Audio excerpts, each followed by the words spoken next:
បាទសូមជម្រាបសួរដល់ពុកម៉ែបងប្អូនដែលកំពុងតាមដានទស្សនាវីដេអូប្រវត្តិមេដឹកនាំធំៗល្បីៗលើពិភពលោកនៅថ្ងៃដែលខ្ញុំបាទនឹងលើកយកនៅប្រវត្តិលោកសូស៊ីប្រូដែលយើងហៅថាទីតូភាគបញ្ចប់មកជម្រាបជូនដល់ពុកម៉ែបងប្អូនដូច្នេះសូមពុកម៉ែបងប្អូនរីករាយស្ដាប់ជាមួយខ្ញុំបាទដូចតទៅ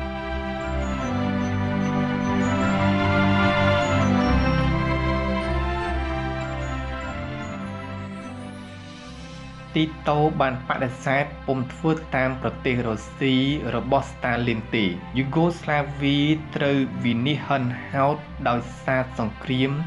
និងបាត់បង់ប្រជាពលរដ្ឋរបស់ខ្លួនជាង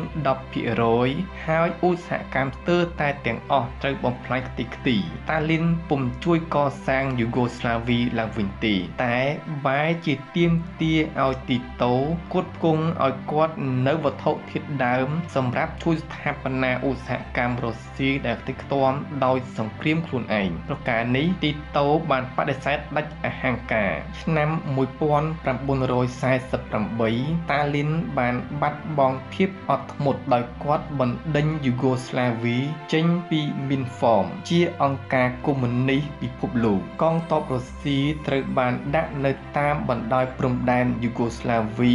ហាក់បីដូចជាត្រៀមធ្វើការលុកលុយមួយអញ្ចឹងនាវារុស្ស៊ីបានបិទគប់បណ្ដោយក្រុងកំពង់ផែយូហ្គោស្លាវីហើយភ្នាក់ងារសម្ងាត់រុស្ស៊ីបានធ្វើវិស្នាងបំផ្លាញរោងចក្រយូហ្គោស្លាវីថែមទៀតផងដំបូងប្រជាជនយូហ្គោស្លាវីជាច្រើនបានខឹងនឹងគាត់ពេលទីតូប្រកាសយូហ្គោស្លាវីជារដ្ឋកុម្មុយនីសមួយនៅឆ្នាំ1945ដោយសហភាពសូវៀតគាត់បានដាក់វិស័យឧស្សាហកម្មនិងកសិកម្មនិងធនាគារជារបស់រដ្ឋឯទ្រព្យសម្បត្តិឯកជនកាន់តែត្រូវរដ្ឋបិទតែនៅចំពោះមុខការគំរាមកំហែងរបស់ស្តាលីនប្រជាជនយូហ្គោស្លាវីបានពុតដៃគ្នាគាំទ្រទីតូដោយគ្មានអង្អែកប្រជាជនក្មេងៗបានត្រូវហ្វឹកហាត់ដោយប្រុងប្រយ័ត្នសម្រាប់ត្រៀមចូលបម្រើកងទ័ពស្រួចដែលបំពាក់អាវុធយុទ្ធភ័ណ្ឌគ្រប់គ្រាន់ទោះជាយ៉ាងណាសហរដ្ឋអាមេរិកបានផ្ដល់ជំនួយដល់ប្រជាជាតិតូចមួយនេះដែលហ៊ានពើងទ្រូងដាក់សូវៀតដ៏មានអំណាច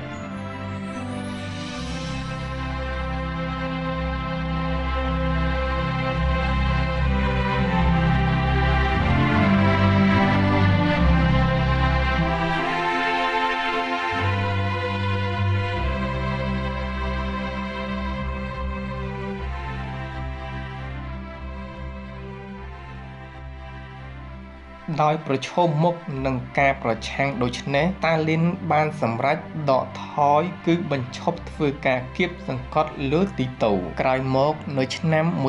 1953តាលីនបានទទួលមរណភាពនីគីតាគ្រូឆៅមេដឹកនាំសូវៀតថ្មីបានព្យាយាមផ្សះផ្សាទំនាក់ទំនងដែលត្រូវរបួសជាមួយយូហ្គោស្លាវីអស់មួយរយៈពេលប្រជាជាតិកុម្មុយនីសទាំងពីរតែងតែផ្ដល់នូវភាពកក់ក្ដៅរវាងគ្នានឹងគ្នាទៅវិញទៅមកតែនៅក្នុងឆ្នាំ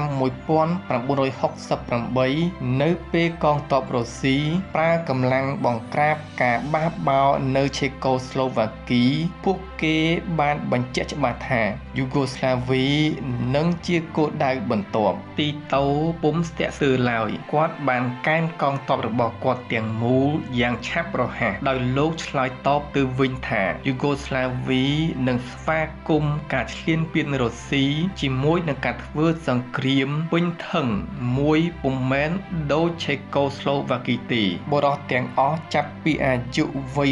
65ឆ្នាំត្រូវបញ្ជាឲ្យត្រៀមធ្វើសង្គ្រាមនារីទាំងអស់ចាប់ពីអាយុ19ដល់40ឆ្នាំត្រូវបម្រុងសម្រាប់ក្រុមសង្គ្រោះបន្ទាន់ម្ដងនេះសូវៀតបានដកថយជាថ្មីទៀតភ្លាមក្រោយការប្រឈមមុខទីតូចាប់ផ្ដើមធ្វើការរៀបចំបង្កើតក្រុមប្រជាជាតិថ្មីមួយក្នុងផែនការរបស់គាត់គឺវាជាក្រុមមួយដែលឯករាជ្យចេញពីប្លុកកុម្មុយនីសដែលដឹកនាំដោយរុស្ស៊ីនិងលោកខាងលិចឬប្លុកលោកសេរីដែលដឹកនាំដោយអាមេរិកផងដែរ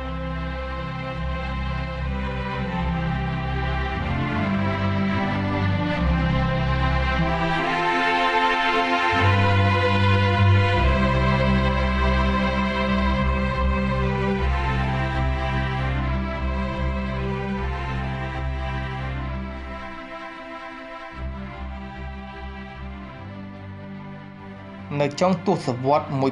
1960 និងដើមទសវត្សរ៍1970 ដោយសារតែទីតូអង្គការមួយបានកកើតឡើងដែលគេហៅថាប្លុកប្រជាជាតិមិនចូលបក្សសម្ព័ន្ធដែលដំបូងរួមមានប្រទេសប្រមាណជា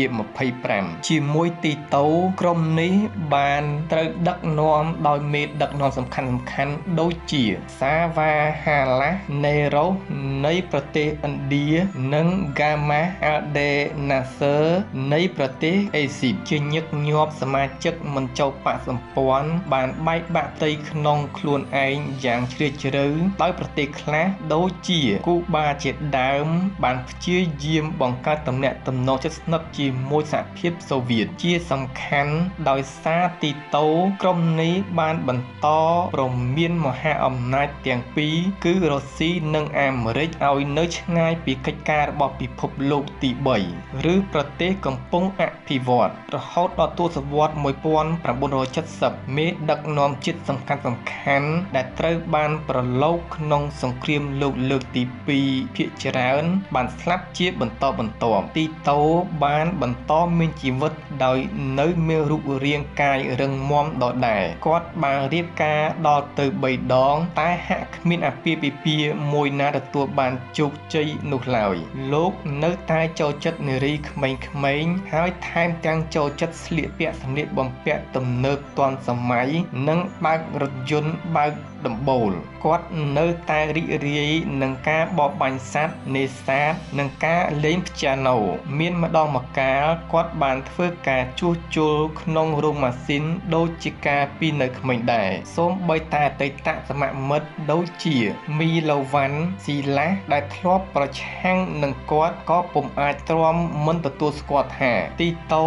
នៅតែជាបុរសប្រកបទៅដោយចរិតរឹងមាំទាន់ម្នាក់ជាមេដឹកនាំចេះបត់បែនដែលអាចលៃសម្រួលទៅនឹងព្រឹត្តិការណ៍ផ្លាស់ប្ដូរដោយគ្មានបោះបង់ចោលគោលការណ៍មុតរួចរបស់គាត់ទេដោយសារតែគុណសម្បត្តិដូច្នេះទើបប្រជាជនយូហ្គោស្លាវីបន្តកោតសរសើរគាត់នៅឆ្នាំ1974ដោយដឹងថាខ្លួនគាត់កាន់តែចាស់ទីតូបានបង្កើតផែនការសម្រាប់រដ្ឋាភិបាលជាតិយូហ្គោស្លាវីទម្រង់ថ្មីមួយដែលត្រូវទទួលដឹកនាំបន្តក្រោយគាត់ស្លាប់ក្នុងផែនការនេះតំណែងប្រធានាធិបតីត្រូវបដូរវេនគ្នាកាន់កាប់ដោយតំណាងរបស់ខេត្តនីមួយៗ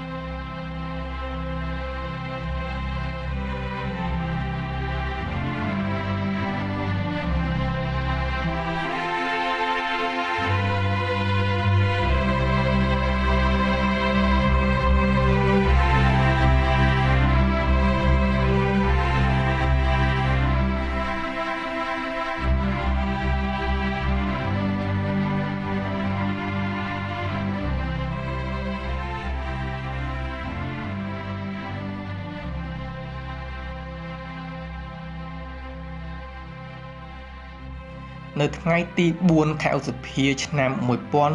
1980មុនថ្ងៃខួបកំណើតគម្រប់ខួប88ឆ្នាំរបស់គាត់សូស៊ីប្រូហៅទីតូបានទទួលមរណភាពជាច្រើនឆ្នាំកន្លងមកមីឡូវ៉ាន់ស៊ីឡាបានរំលឹកឡើងថាទីតូជាបុគ្គលប្រកបដោយសេចក្តីក្លាហានដ៏ខ្ពស់មានកម្លាំងថាមពលខ្លាំងអស្ចារ្យនិងពូកែកំប្លុកកំប្លែងគាត់ជាបុរសម្នាក់ដែលទឹកចិត្តនិងមហិច្ឆតារបស់ខ្លួនបាននាំគាត់មកកាន់តំណែងជាមេដឹកនាំក្នុងប្រជាជាតិរបស់គាត់ព្រមទាំងក្នុងក្របខ័ណ្ឌពិភពលោកទាំងមូលស៊ីឡានៅបានសរសេររំលឹកទៀតថាទីតូក៏បានកំហិតសេរីភាពបុគ្គលរបស់ពលរដ្ឋយូហ្គោស្លាវីតែវាជាអ្វីដែលបានកើតឡើងមាននៅក្នុងប្រជាជាតិកុម្មុយនីសដទៃទៀតដែរក្រៅពីពុំបានផ្លាស់ប្ដូរយូហ្គោស្លាវីទៅជាសង្គមបើកចំហដែលអនុញ្ញាតឲ្យមានការនិយាយស្ដីដោយសេរីនិងសារព័ត៌មានសេរីទីតូបានចាប់ជនប្រឆាំងជាច្រើនដាក់គុកនិងបានរឹបអូសយកទ្រព្យសម្បត្តិរបស់ប្រជាជនមកដាក់ជារបស់រដ្ឋស៊ីឡាបានទទួលស្គាល់ថាវាជាការពិតទីតូបានដឹកនាំយូហ្គោស្លាវីដែលមានក្រុមជាតិសាសន៍និងសាសនាផ្សេងៗគ្នាជាច្រើនឲ្យមានសណ្ដាប់ធ្នាប់និងស្ថិរភាពអស់រយៈពេល ជាង3ទសវត្សរ៍តែដើម្បីធ្វើដូច្នេះបានគាត់ត្រូវប្រើកម្លាំងទ័ពនិងអំណាចជានិច្ចជាធម្មតាទេក្នុងការដឹកនាំរដ្ឋាភិបាលយើងត្រូវប្រឈមនឹងជម្រើសមួយគឺថាត្រូវជ្រើសរើសយកអំណាចនៃច្បាប់ឬច្បាប់នៃអំណាចវាច្បាស់ថាសម្រាប់ទីតូក៏ដូចជាមេដឹកនាំជាច្រើនក្នុងប្រវត្តិសាស្ត្រមនុស្សលោកច្បាប់នៃអំណាចគឺជាជម្រើសមុនគេ